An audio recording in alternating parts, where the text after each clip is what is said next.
This conversation with Dr. Devika Kamat, who I have known for a few months now, is special because it is relatable. It is a story of an extremely capable woman, an intelligent woman who is a doctor by profession, but who found herself stuck, sad, and decided to find her way out of her circumstances, use her circumstances as opportunities to fuel her own growth.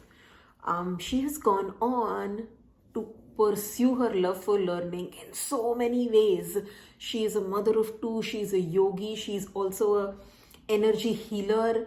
Oh my god, she just keeps on adding to her education and her learnings, and now is helping other women find their path out of their frustrations, feeling stuck, into wellness. And this conversation is inspiring, not just because she's an inspiring person, but in her, we can see the struggles that we all face in our day to day lives and see the hope that is there on the other side. So I'm excited to bring to you this conversation with Dr. Devika Kamat. Enjoy it.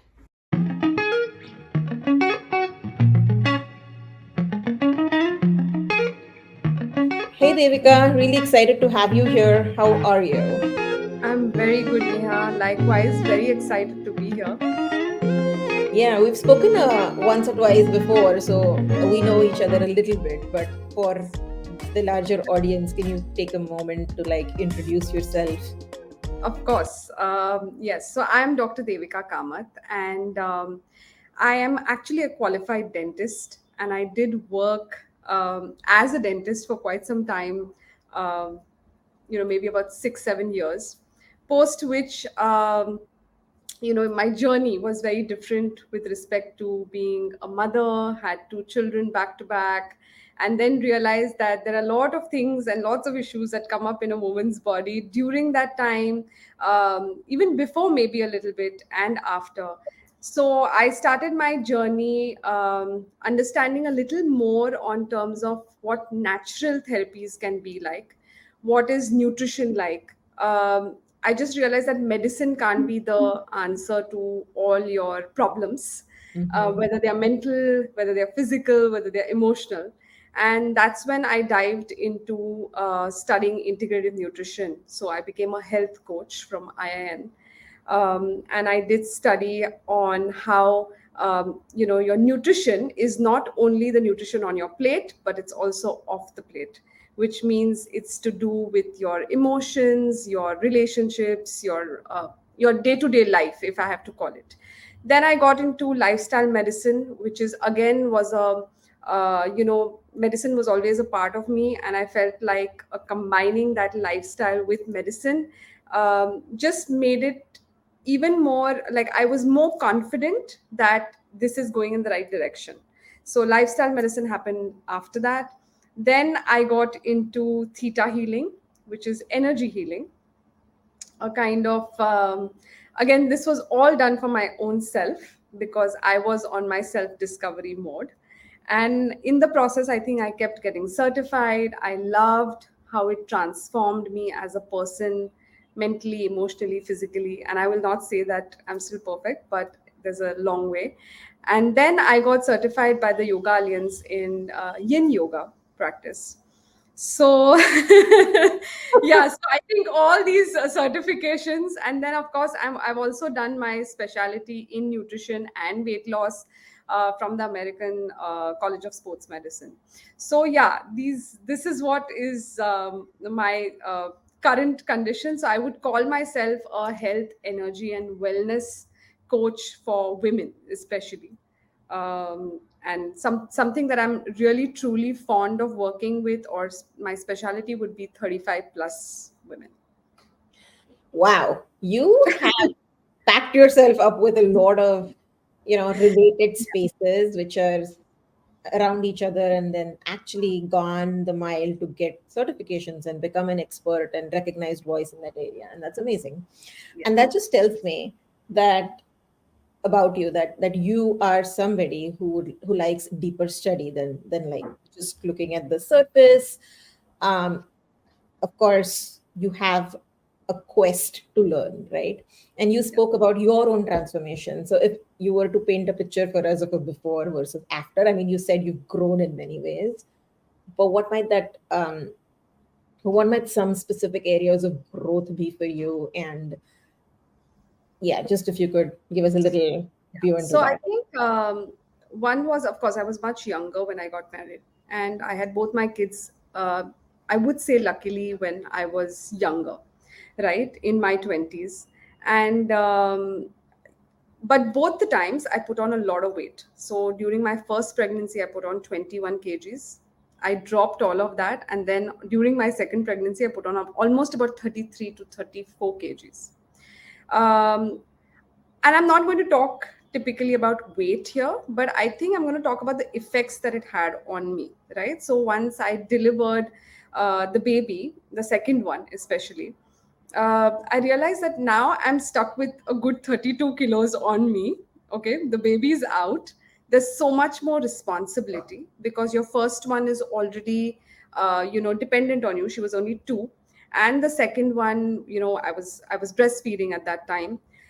Plus, I think in Indian societies, you're trying to adjust with the family. You're trying to adjust with, your husband. You're trying to like maneuver that whole system as well. So I think it all came very back to back, and I realized that there was just too much on the plate, you know. And if I have to say that, yes, I did go through a small phase of postpartum depression as well, where I felt very overwhelmed because my child had reflux, my first one had colic, so I wouldn't understand why this is happening. And this did take a toll on my mental and emotional health, as well as, like I said, there was lots happening otherwise also, in terms of relationships, in terms of feeling worthless, because you suddenly start feeling like this is all that my life entails. You're not doing anything otherwise. And being a dentist, being so educated, you suddenly feel like, oh my god, I'm not doing anything. Yeah. you Had know you stopped so working at this point? Okay. So yes, you were a yes. full-time mom. Yes.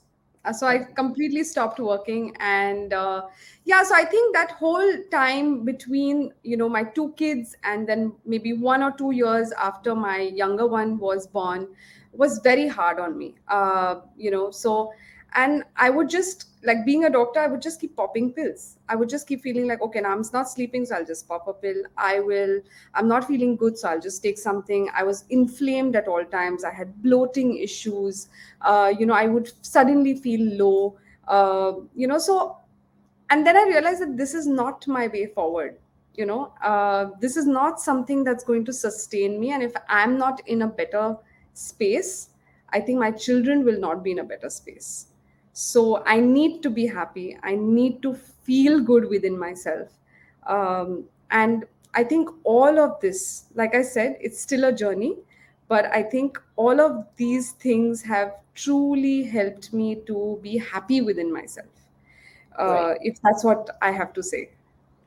But how does one get from a space of being depressed to actually finding action to, combat Yeah, that it's space? Because hard. I think many of us are in the space where we want change, right? We want Yes, to bring about change, but yes, are struggling and don't know where to start and how to go on yes, that journey. yes. So I think it's definitely hard, especially if you can't accept it. Mm. Your first key to everything is acceptance. Accepting that you are in the situation, accepting that this is your reality, and what do you want to do with it? Do you want to move forward? Do you want to change? Do you want this thing to be there forever with you, or do you want to be this person who is feeling Miserable. fulfilled or happy, right? And for that, it's only you who can take a step.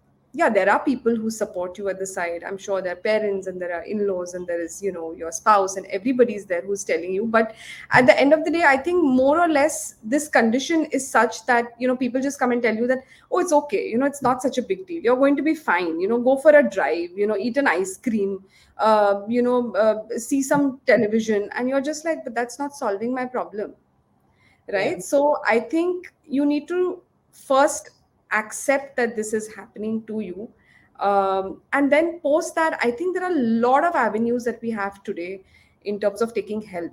So going to therapy is something that I personally recommend to anybody who is going through it, not because it's a mental condition, but I think sometimes it's not even that hard or that deep. You Yeah. just need to go and talk, and you will have your things sorted out for yourself. You need a place where you can vent. Right.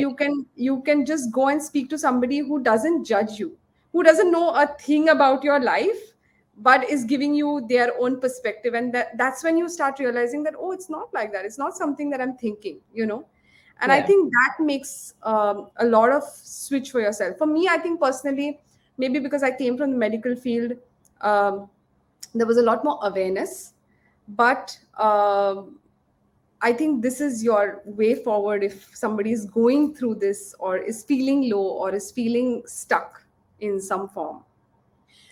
Yeah, yeah. I love that you brought up therapy. I go to therapy. I've always spoken openly about it. And Yeah. it's not now, and I didn't start for any specific reason.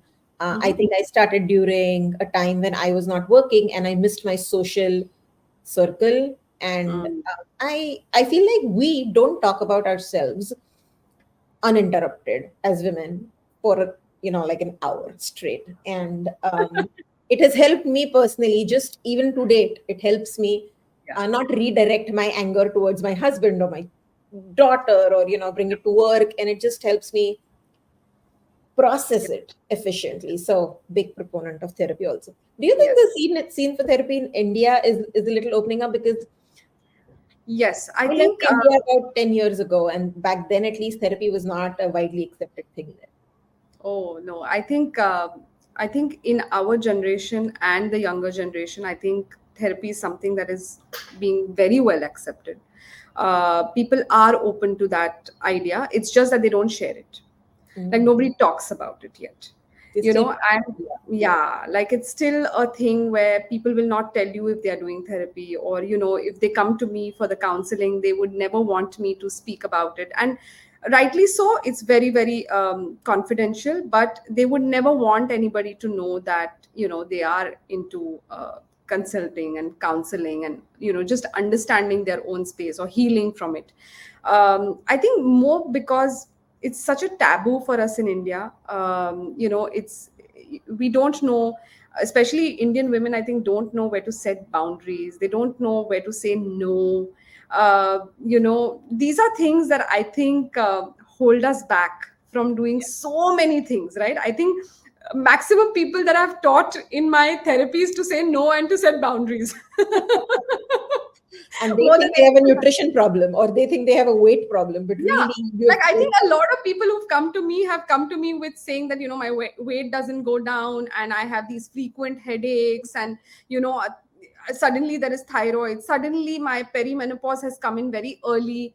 And you're just like, but the problem is not there. The problem is in your mind, the problem is in your emotions. It's about how you're battling all of it, where you're just basically penting, and just like keeping it inside you. You're not able to speak, you don't have a voice, you don't have your boundaries, you just keep saying yes, yes, yes to everything, fill up your plate, and then you are completely overwhelmed. Yeah, yeah, you did this to you, right? So in a way you did this to you. So But I can't blame them. I I, mean, even I was in that boat, you can't blame them. yeah, all been there. We've all been there. I Yes. think it's a lot cultural also in India, for Yes. women especially. But here's the thing: I'm very interested in how you got into that energy healing, or manifestation, and all these other things Yes. that you talk about on your Instagram page. I think that piece of it is really interesting to me. So it's beyond. I am a big believer in energies, by the way. I think your energy comes wherever you go, and you can influence people's energy. And I try to protect my energy, and like big believer in energy. Yeah. How did that journey for you happen? So I think that came to me. I mean, honestly, if I have to say it, I think somewhere I'm manifesting all of this that's come into my life. Somewhere I wanted change. I wanted something that'll bring that change for me, right? And before that, I used to feel like, I have to be nice, I have to say yes, I have to please everybody, to be loved or to be liked, right? But I think it's not that, it's the energy that I carry overall. It's the person that I am, for which I am, maybe people approach me or they want to talk to me. And I think that when you realize that it's all about what you have within you, the energy that you are carrying, you are radiating, and that's what comes back to you. Mm-hmm. And you start recognizing, like, luckily, I think I've always had some form of intuitions which worked for me.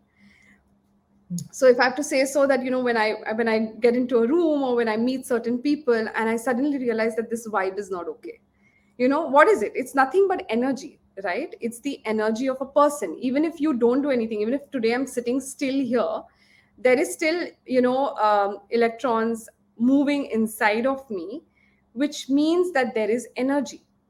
Yeah. Everything on this planet is moving on that phenomena of energy, you know Yeah. so I think I got into theta healing with more on the aspect of healing from my own patterns or my own experiences which I was having again and again. And I realized that it's because of my thought process, it is because of what I'm doing with myself on a day-to-day basis.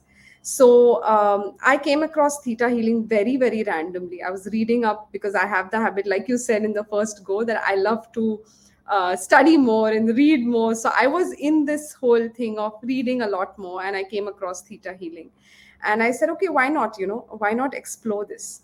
So initially, when I got into it, I was just like, what is this? Does this really work? Like, is this something which actually happens? But as I started doing it, But when you say, is this something that actually happens, what is the this you are referring to? yes. So, going into a meditative state, Oh, believing that there is energy above you, believing that there is energy around you. okay.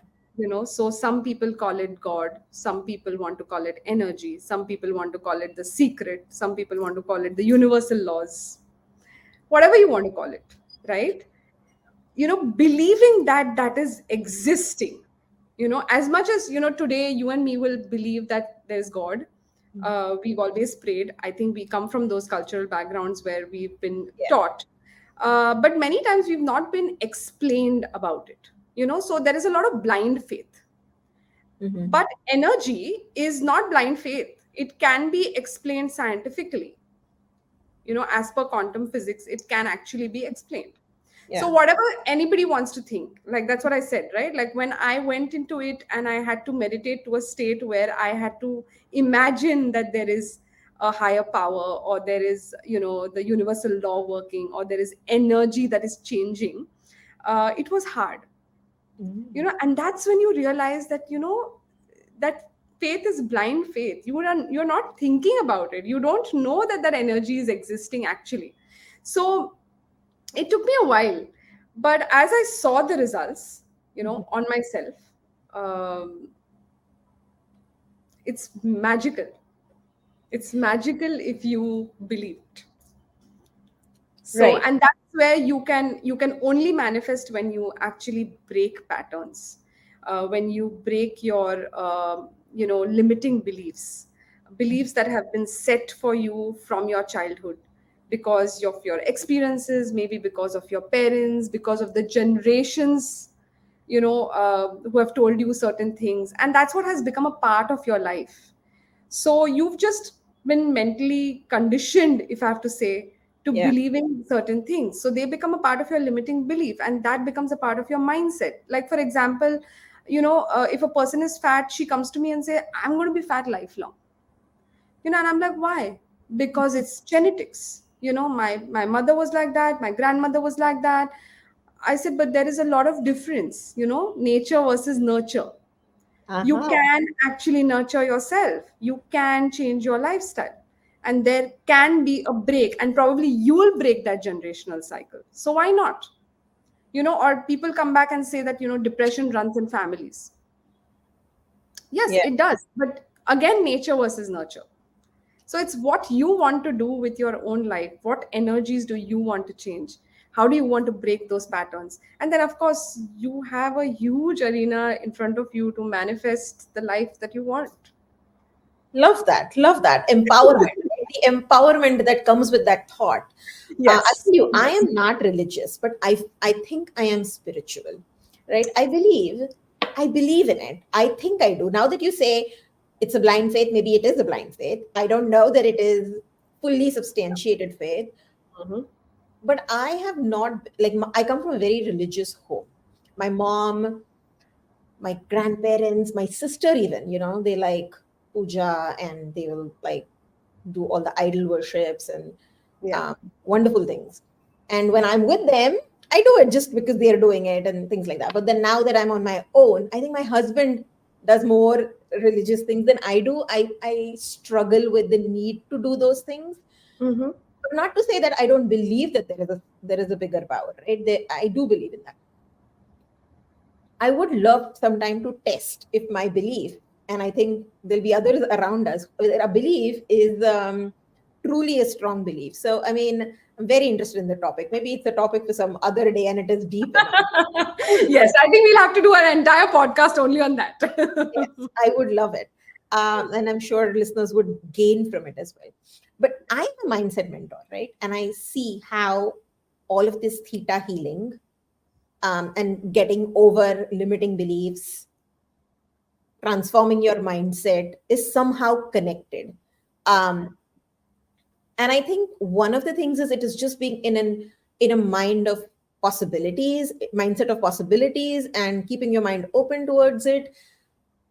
Are we, to understand this fully, are we saying that people who struggle with getting there in their mind space can be supported through energy healings like these to actually get there? So this is difficult and this is hard. I'll tell you why. Because um, if I have to actually give you energy healing, okay, Mhm. you have to be open to that idea.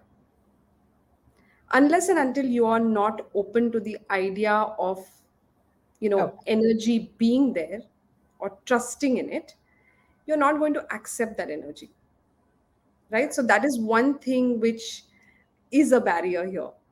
Okay. So there are a lot of things that, so again, we are talking about theta healing. There are so many other healing modalities, right?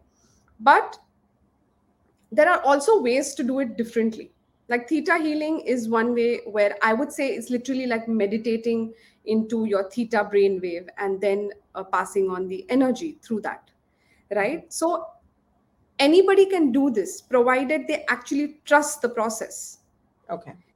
And at the end of the day, you realize that everything is about that.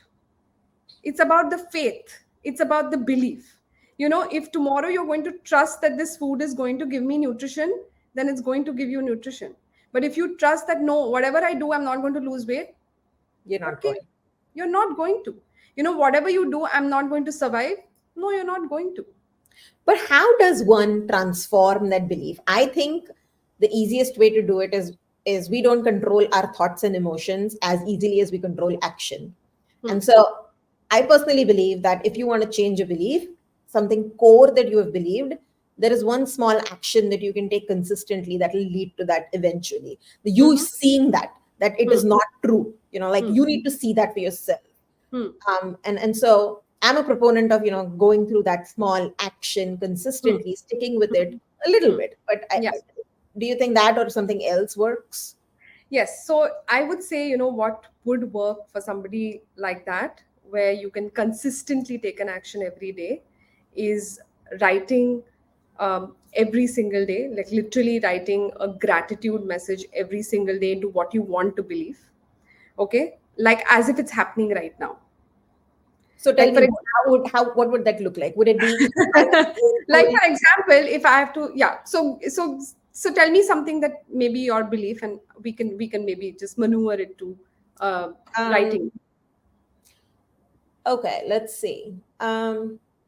let's say I have had in the past a lot of insecurities around uh, creating generational wealth, like not about having enough money. That is different from creating generational wealth. Right. And I have had, uh, like, I come from a Marathi family who's never gone and done business.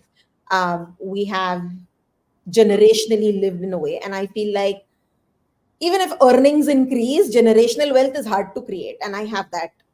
Yeah, I've that had mindset. troubles with that, so let's go with Yes, that. yes. So suppose you have to do that. You will have to write every single day saying that I am grateful that I am creating generational wealth for the next 7 generations. Just give you an example. Uh-huh. Okay. Now, what happens here is it's literally like training your subconscious mind. Okay. What is mental conditioning? So let's talk about, the phenomena of mental conditioning, right? Like, for example, you ring a bell and you give food to the dog, Mhm. right? And this happens every day for the next 10 days. You Mhm. ring the bell, the food comes, the dog comes, he eats it. So he Mhm. realizes at the end of 10 days that when the bell rings, He gets there food. will be food, right? Similarly, here, like even we've been mentally conditioned that you know what, you're always going to just need to work very, very, very hard to earn that money, and you will only live in this much amount of money, right? You will not have that wealth, you will not be able to create that much. This is what we have been also mentally conditioned since we are children. Money doesn't grow on trees, be careful with how you're spending. So these are the things that how we have been conditioned, and that's how we've lived. Mhm. But if you have to change that, you will have to continuously now start training your mind and your subconscious to do the other way, Right. whereby every single day if you start writing, okay, slowly your subconscious is going to start believing that this is what it is. When it actually starts believing is when the magic happens. So how So long does it take between somebody starting to write? Like, I'm just giving people a like, yeah, this is not yeah, a 1 day, 2 day, 1 week thing. It no, could no, take, no. yeah. It So could take a very long time. Okay, it could take a very, very long time. to go to a belief system, right? We are not even Yes, talking about the actual wealth. We are talking about yes, starting to yes, write to actually yes. creating the belief. Yes, because the point here is that your first step is believing, and your second step is taking inspired action towards it. It's not going to drop from the Mhm. top just like that, right? You first have to trust the process. Once you trust the process is when you actually start working towards it. But if you don't believe it only, you're not going to work towards that direction. You may have opportunities coming in, you may have things that show up, but you're so worried and you're scared because of that mindset that you may not even take that opportunity at all, right? But suppose, for example, I would say at least, to begin with, you should write a thought for 21 days continuously every day, right? And that can go on for as long as you want. And then you'll realize slowly, slowly, slowly, you will have uh, opportunities working for you. You may have things that come towards you, and you have to read those signs. You have to be able to see those signs. You have to try and align with yourself. Yeah. And when you start doing that, is when you actually start seeing what is happening. And just to be clear, like you said, first believe and then take inspired action. How about before we form the belief, we take inspired action? We are still open with or without the belief. Hmm. Like we're open minded to it. We're not like it's never going to happen. Maybe. I don't fully believe that it's going to happen. Maybe we'll watch and see. But very inclined on taking inspired action and really bringing it to life. Have you So, had? yeah. So, the thing is that you will take inspired action, but if you don't trust the process, even a little hitch coming in the way, you may back off. Hmm. But if you trust it, if you believe that, yes, this is what I'm going to do, no matter what, it's coming to me. I trust the process, I trust the universe, I trust the energies, it's coming to me. And Yeah. if you work with that belief, Hmm. you can still be taking inspired action even before. Yeah. But I think the belief will just bring it up by a notch, like it'll just Yeah. not stop you. Even if probably this idea doesn't work, you You'll will find. still say, okay, fine, I will find my way forward. Yeah. Yeah. Yeah. I I hear So you loud I and clear. think, yeah, so I think writing that, training your subconscious, I think that's what you need to do every single day. Writing, visualizing, how it's going to feel if that happens. I think that is something that is in your control and you can do it. Yeah. All of us can do it. Yes, it's hard, it's very hard, but I think if we try, we can. And the other thing that I would say is meditating. Ah, that's hard. That's hard. And I think meditation has a lot of forms. Recently, it's hard for me to sit still and meditate. It's like really hard. Uh, but I've been hearing you can walk and meditate. I'm like, really? I'm Yeah, going to try that. And I've been trying that. yeah, And I think that works slightly better for me than, better. Yeah, yeah, just because I'm in motion, yeah, and yeah. I'm thinking less about everything that's going on But and there I'm are so more many present. people who do different things, right? Like I think one of the I think the walking meditation is something which Joe Dispenza has introduced, and it works beautifully for so many people. Because you're trust again, it's a trusting process because you're trusting. You're trusting the process and you're walking, and you are in that zone because you're listening to something, you're being guided. So you know everything at the end of the day is a belief. Yeah. Everything is what you have faith in. And yes, meditation, as per a lot of people, is very hard, but I think even if you can do it for like 2 minutes, 3 minutes a day, it still has a beautiful effect on your brain. Yeah, yeah, for sure. I'm You're seeing trying some. it. I'm seeing some. I'm even seeing, like, the ability to not obsessively think about something or fall Mhm, asleep quickly while mhm. listening to, like, being aware of. I'm listening to some meditation that just make me aware of how I'm feeling in my body, and that's like helped me a lot, sometimes, to just calm down. Yeah. I have, I will tell you admittedly, I have overcommitted my year. Like, I know the year is coming to an end. This year has been a year of overcommitment, right? And we said in the beginning, many women do, Yes. but I did it for professional in my professional life, and I am I have gone through times this year feeling like, what am I doing? Yeah. I have no regrets about it because I've gained from it and I've grown through it. Yes. But will I do this next year? No, I'm going to be very calculative on what I take on at work. But meditation has helped me on some nights to just get those work thoughts out Yeah. and just sleep. You know. Yeah. Yeah. So it's great. Hey, I'm interested in one aspect though. So you learned all of this, and they say when uh, a man is educated, a man is educated. When a woman is educated, the family is educated. Like, at least they say that, right? So tell me, how has that played out for you? How has it affected your husband? I don't know, the rest of your extended family, your daughters. What changes it? Um, Or I is there? think yes. So it definitely has an impact, and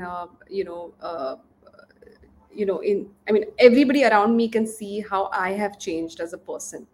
And I think the first people to notice it is my parents, obviously, because they can see the changes. And my mother was like, anybody who comes to talk to her, she's like, you should talk to Devika. I think she'll be able to explain this better to you. And that's when you start realizing that you have transformed. It's such a beautiful journey. And in the process, I think when people just listen to me or they see me, that has made a lot of impact. My children see me every single day, and I think they can see what I'm doing and they love it. Like they want to learn yoga with me. They've started writing manifestations. They are paying more gratitude. So I think there are very very small changes, if I have to say, but they happen. And I feel like it's like you see, you learn, you do. It's like that, right? Yeah. So I think more or less I'm very happy about the fact that my children are taking up to it. Even with respect to nutrition, I mean, they love their chocolate, I will not deny that. But they are more aware, if I have to say so. I think they're just more aware. Like, they know that they are not supposed to eat this and they're supposed to eat this, and why this is good and why this is not good. And I'm not one of those moms who says that, oh, you cannot just eat this. I don't want to do that to them. I want them to grow up as children and have everything that they're supposed to, but they're more aware of it. Yeah. And I think also what happens is, in this journey, many times you are alone, Mm-hmm. because you are transforming, you are changing. So probably you were at this frequency and you've gone to this frequency. So in the process, there are a lot of relationships that also start moving away, Yeah. because they can't resonate with you anymore, or you can't resonate with them anymore. So even that happens, and I tell this to people that, when you're getting into the healing journey, uh, remember, this is for yourself. So if you elevate, there may be a time when you may lose certain relationships, Mm-hmm. and that's a choice that you have to make. Yeah. But you don't feel upset, you're more mindful, you're more content. So yes, I would say that a lot has changed around me. A lot of, my husband is totally in support of this, learning and all of this, but he's very different. He is he's literally on the other side of the spectrum, so it's very hard for him Can I to. just say I share that with you with my husband as well? All of my journey is mutually exclusive of his journey, and it is Yes, yes. amazing. So I just tell him that, when it's time and when you feel like it, I think you will Yeah. also have those changes. But one beautiful thing that I've learned is, this has to come from within. This is not something that you can force. So Yeah. Yeah. Yeah. That's amazing. And just one other thing, like you said, some things drop off and some people may drop off, your vibrations change, and you don't want to do the same things anymore. Um, that must mean that your lifestyle has changed. I don't know what your lifestyle was before or exactly how it is before, but you're probably going to bed early. I'm just imagining, and it could be like completely off. Because these are some of the changes that have happened in me over the years. right. I love going to bed earlier than I used to. I am automatically waking up earlier, more inspired in the morning. Of course, it means I'm conscious of what I'm eating, whether I'm drinking, how many late nights I have. Yeah. But I do think in some people's perception that makes you less fun. Or I think there is a balance to be maintained. But I Yeah. wonder what your perspective is. What do you think? So, I just want to, like, when these changes happen, right? It's one is that you're feeling very good about it for yourself. Yeah. Okay, but like you said, you are living in a world which entails people, which entails friends, which entails family. So you're not like a monk who's gone and like sitting, under the Himalayas, saying that, okay, this is my life and this is what I'm going to do. So for a period of time, it does take a little toll on you, because you realize that, this is what you have started liking, like, maybe sleeping early, waking up early. Like for me, I don't like to miss, my a little bit of stretching or yoga that I do in the morning. I don't like to miss it. So sometimes I'll make all the adjustments possible to see that that doesn't get missed. Mm-hmm. Or I don't want to miss my walks in the evening, because that's my me time. So, or like, for example, I am not keen on meeting anybody and everybody anymore. Like, I want to just meet those few people that I can resonate with or I can connect with. So yes, you're right, there has to be a balance maintained. It cannot be that you have given up on life completely. Yeah. It cannot be that you have to do everything as per what you are feeling. But I think, striking that balance, which is maybe even if it's just once a week or it's once in 15 days, and you can still go out and have that fun time, with your friends, with your family, or with the people whom you would want to connect with. I think if you're going to do it once in a week or once in 15 days, you might as well connect with people whom you want to connect with. Yeah. You'll just be a happier soul, and so will they, because they know you and they will resonate with you. But I think, this whole thing of being there everywhere, I think that is something that maybe doesn't work anymore. Yeah. and that is something that you probably have to just accept and say it's okay. I'm very happy in my space, and let people say anything, but this keeps me happy and peaceful. So it's a choice that you're making. Absolutely. And we are going into a Thanksgiving weekend when we are recording this. It'll be live maybe a couple weeks after. But it is season of gratitude. Yes, So I hope we are yes, able to get it out fast enough and for it to hit people as they're actually thinking about gratitude. yes, yes. Um, so any last parting golden words of advice for Um, my no, I crew? think I think, I just feel like people need to stop thinking too much and start living, and just start doing things rather than, feeling like I have to be fully ready for life. I have to be, uh, there's so much stress, like, mujhe ye bhi karna hai, wo bhi karna hai, I want to do this also. And then there's so much stress about it. I feel like people just need to start living in the moment, Yeah. and take that step, take that action, and just be grateful for every little thing that you have in your life, because that's only going to multiply if you are grateful for it.